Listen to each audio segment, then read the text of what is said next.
जैसा कि आपने कल देखा कि देव मन्नत को हॉस्पिटल ले गया था, तो हर घर में होता है वैसे ही घर की जो बेटियां होती हैं अपनी माँ को अपनी भाभी के खिलाफ जैसे भड़काती है, वैसे बबीता भी सेम वही काम कर रही है और अपनी माँ को मन्नत के खिलाफ भड़का रही है और बोलती है कि मन्नत फिर से घर छोड़ के भाग गई है।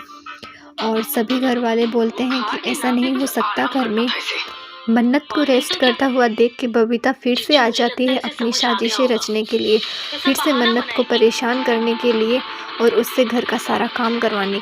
जब देव की गर्लफ्रेंड अलीशा घर पे आती है तो बबीता फिर से अपनी साजिशों में लग जाती है और वो चाहती है कि अलीशा और मन्नत एक दूसरे से मिले ताकि मन्नत को ये पता चले कि देव की शादी हो चुकी है। तो वो बोलती है कि तुम्हारे आने से पहले यहाँ बहुत कुछ बदल चुका है।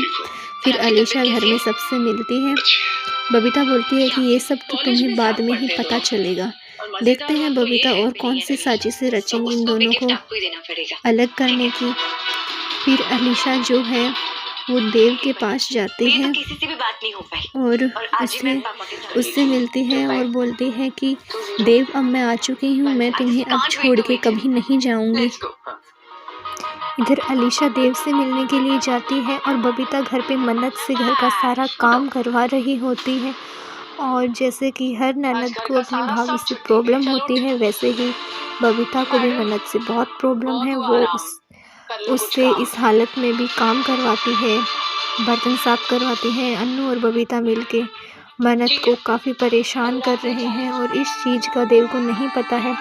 अलीशा जब देव के पास पहुंचती है तो वो बोलती है कि मैं आ गई हूँ देव, और तुमने अपनी ये क्या हालत कर ली है, तुम्हें क्या हुआ है। फिर वो बोलती है कि मैं जानती हूँ कि अपने बड़े भाई को खोने का गम क्या होता है, पर कोई नहीं, अब मैं आ गई हूँ ना, अब सब कुछ अच्छा हो जाएगा।